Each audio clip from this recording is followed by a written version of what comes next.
Bismillahirrahmanirrahim. Assalamualaikum Sobat Muslim Brainer. Hemat, sebuah kata yang banyak orang ingin bisa mencapainya. Tujuannya bermacam-macam. Ada yang ingin hemat karena pemasukannya menurun dari biasanya, entah karena krisis, pandemi, dan lain sebagainya. Ada yang ingin hemat karena ingin bisa menabung agar bisa membeli sesuatu yang diimpikannya, entah rumah, mobil, HP, haji, dan lain sebagainya. Tapi yang pasti, kita sebagai umat Islam melakukan semuanya karena perintah Allah Subhanahu wa Ta'ala, termasuk dalam berhemat ini.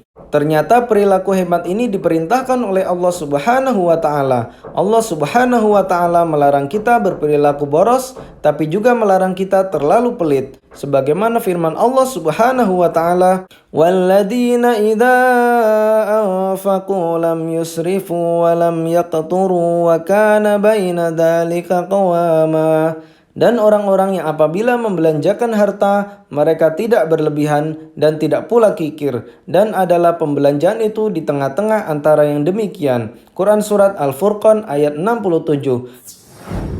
Kesimpulannya, Allah memerintahkan kita berhemat secara proporsional, membeli barang hanya yang kita butuhkan. Jika terlalu banyak membeli barang yang tidak kita butuhkan, maka kita boros. Tapi kalau kita menahan-nahan belanja, padahal itu barang yang kita butuhkan, maka kita termasuk golongan yang pelit. Nah, jangan sampai kita masuk ke dalam golongan yang boros maupun pelit, tapi harus golongan yang berhemat secara proporsional. Bagaimana caranya?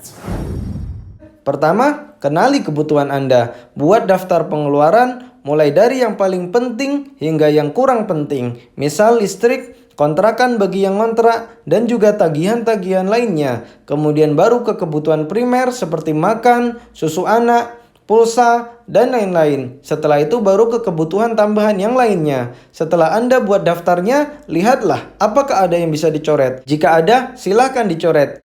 Kemudian Anda alokasikan uang untuk masing-masing kebutuhan tadi, dan yang paling penting harus disiplin. Tips kedua, jangan buru-buru dalam membeli sebuah barang. Berpikirlah lebih lama sebelum mengambil keputusan dalam membeli barang. Jangan sampai hanya karena melihat diskon atau flash sale terus langsung memutuskan untuk beli. Kecuali kalau memang hal itu sudah direncanakan sejak lama dan sudah dipikirkan matang-matang. Kenapa harus berpikir lebih lama? Karena kalau kita berpikir 1-2 hari sebelum membeli barang, akan lebih jelas apakah barang itu memang kita perlukan atau enggak. Dan seringnya atau kebanyakan keinginan itu ternyata tidak kita butuhkan atau masih bisa ditunda dulu. Contohnya ketika kita pengen ganti HP, ganti laptop, beli kasur baru, sofa, dan lain-lain. Kalau memang nggak butuh-butuh banget, mending kita batalkan saja. Tips ketiga, pilihlah cara yang lebih murah. Apa maksudnya? Misal kita pasti butuh makan. Nah, daripada makan dibeli di restoran, mending kita masak sendiri di rumah. Contoh lain, ngopi bagi yang hobi. Daripada kita beli yang mahal, bisa kita ganti buat sendiri di rumah. Ini akan menghemat banyak anggaran kita. Dan masih banyak hal lagi yang kalau kita memiliki pilihan untuk mengambil cara yang lebih murah untuk memenuhi kebutuhan kita, seperti cuci baju sendiri daripada laundry, sampai memilih sabun yang lebih murah. Mulailah kita evaluasi, apakah ada dari cara-cara kita selama ini yang bisa dipermurah, namun tetap bisa memenuhi kebutuhan kita. Tips keempat, hindari hutang atau cicilan. Mencicil suatu barang kelihatannya memang terasa lebih hemat.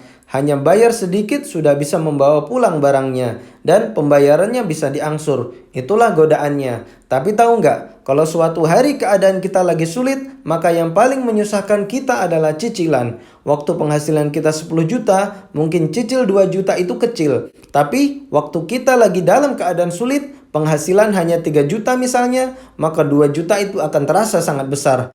Karena itu, saya sangat sarankan sebagaimana di video-video saya sebelumnya, hindari hutang, apalagi yang ada ribanya.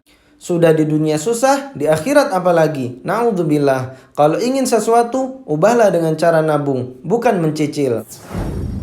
Tips kelima, nabunglah dalam bentuk emas. Kenapa emas?